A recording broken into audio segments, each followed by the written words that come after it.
Hello students, तो हम discussion कर रहे थे म्यूचुअली रिलेटेड एंड कंपेरेबल।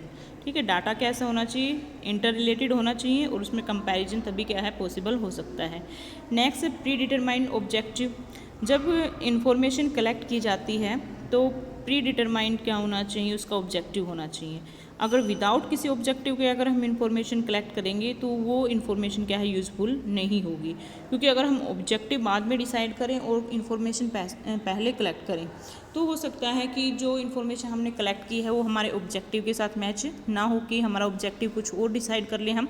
तो इसलिए ज़रूरी है कि ऑब्जेक्टिव क्या है, प्री डिटरमाइन होना चाहिए। अगर if data pertaining to the farmer of village is collected, there must be some predetermined objective, whether the statistics are collected for the purpose of the knowing their economic position, ठीक है, और distribution of land among them or their total population, for any other purpose, all these objective must be predetermined। अगर हम किसी मान लो कि किसी village में फार्मर्स ये इंफॉर्मेशन कलेक्ट करते हैं और हमारा जो ऑब्जेक्टिव है वो क्या होना चाहिए, पहले से डिटरमाइन हो।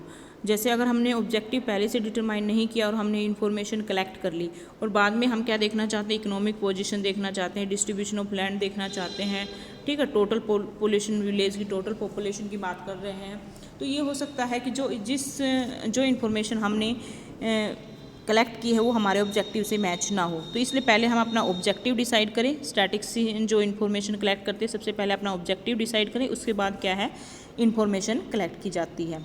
नेक्स्ट है इन्यूमरेटेड और एस्टिमेटेड। तो इन्यूमरेटेड कब होता है बेटा, स्टैटिक्स में भी कलेक्टेड बाय इन्यूमरेटेड मेथड और एस्टिमेटेड मेथड। ठीक है, इफ़ द फील्ड, जो फील्ड है अगर ज़्यादा वाइड हो, वास्ट हो, तो वहाँ पे क्या किया जाता है, if the field of investigation is vast, the producer of estimation में बी हेल्पफुल। ठीक है, वहाँ पे एस्टिमेशन का यूज़ किया जाता है। जैसे हम ये कहते हैं कि प्राइम मिनिस्टर की जो रैली थी उसमें दिल्ली में जो है 1,00,000 पीपल इंक्लूड थे, उन्होंने 1,00,000 लोगों ने अटेंड की, और बम्बई में 2,00,000। तो ये बेटा एक एक को काउंट करना पॉसिबल नहीं होता रैली वगैरह के अंदर, तो यहाँ पे क्या किया गया है, एस्टिमेशन लगाया जाता है। और जो इन्यूमेशन मेथड जो होता है वो क्या है, जब एरिया क्या हो आपका ज़्यादा बड़ा एरिया ना लिमिटेड एरिया हो, वहाँ पे हम क्या कर सकते हैं, इन्यूमरेशन मेथड का यूज़ कर सकते हैं। जैसे ही ये कहा जाए कि 20 student present in the class या 10 workers are working in the factory, तो यहाँ पे एरिया क्या होगा, लिमिटेड, तो यहाँ पे हम इन्यूमरेटेड मेथड का यूज़ करेंगे। ठीक है, collected in a systematic manner, जो डाटा कलेक्ट किया जाता है वो सिस्टमेटिक मैनर में कलेक्ट करना चाहिए। ठीक है, अगर डाटा सिस्टमेटिक मैनर में हम कलेक्ट नहीं करते हैं तो कोई भी कंक्लूजन उससे नहीं निकल सकता। No conclusion can be drawn from statics collected in a hazards manner. ठीक है, अगर सिस्टमेटिक मैनर नहीं, हैजर्ड मैनर का हम यूज़ करेंगे तो वहाँ पे कोई भी कंक्लूजन नहीं ड्रॉ कर पाएंगे। तो इसलिए ज़रूरी है कि डाटा क्या है, सिस्टमेटिक मैनर में कलेक्ट करना चाहिए। जैसे अगर हमने डाटा कलेक्ट कर लिया, जैसे हम ये कहते हैं कि स्टूडेंट के मार्क्स की बात की जाती है और हम बता तो रहे हैं कि ये मार्क्स हैं 60 हैं, 50 हैं, 70, 80 ऐसे मार्क्स बता रहे हैं, लेकिन ना तो हम क्लास मेंशन कर रहे हैं, ना ही हम सब्जेक्ट मेंशन कर रहे हैं, ना ही हम एग्जामिनेशन मेंशन कर रहे हैं।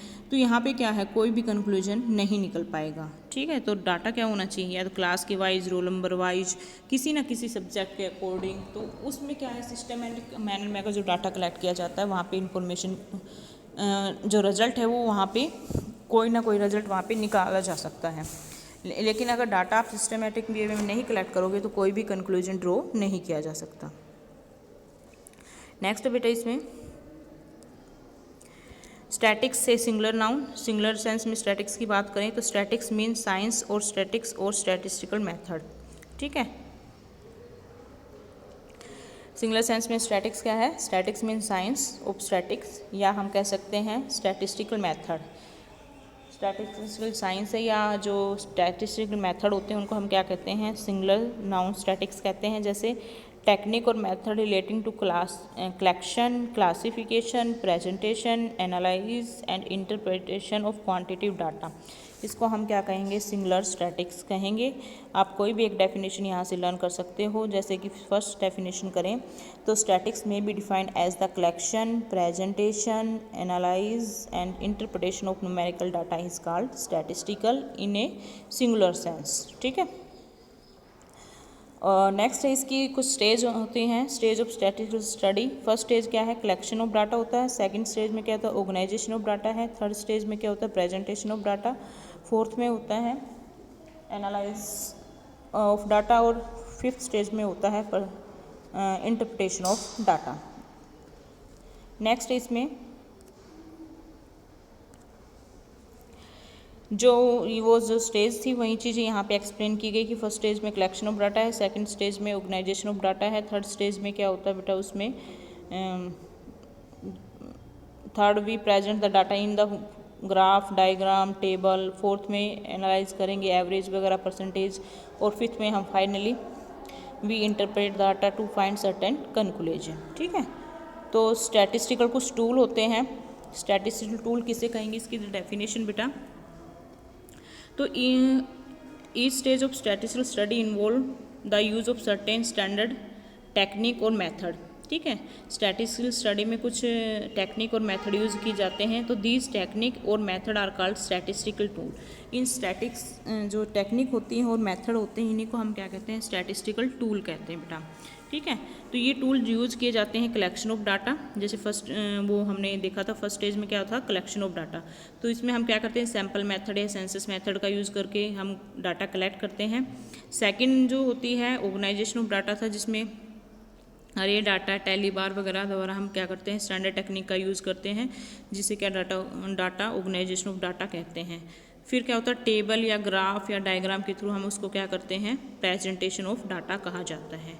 ठीक है, तो एवरेज और परसेंटेज का यूज़ किया जाता है एनालाइज के लिए, और इंटरप्रिटेशन ऑफ डाटा के लिए हम क्या करते हैं, मैग्नीट्यूड ऑफ एवरेज, परसेंटेज और कोफिशिएंट का यूज़ करके हम क्या करते हैं, इंटरप्रिटेशन ऑफ डाटा यानी कि कोई रिजल्ट फाइंड आउट करते हैं। तो ये कुछ स्टेज गिवन है, 5 स्टेज जो हमें बताई गई थी, collection, organisation, presentation, analysis of data और इंटरप्रिटेशन। कौन कौन से स्टैटिस्टिकल टूल यूज़ किए जाते हैं वो पैसेज में भी आ गए हैं, यहाँ पर भी आपको एक कॉमन निकाल के दे दिया है, टेबल से भी आप उसको क्या कर सकते हो, लर्न कर सकते हो।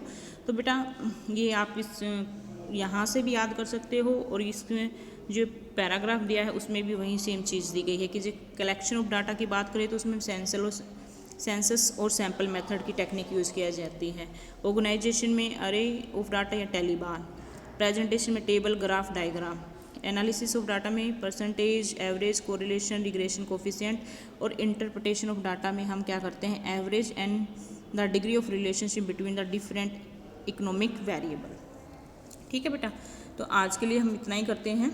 Okay, have a nice day बेटा।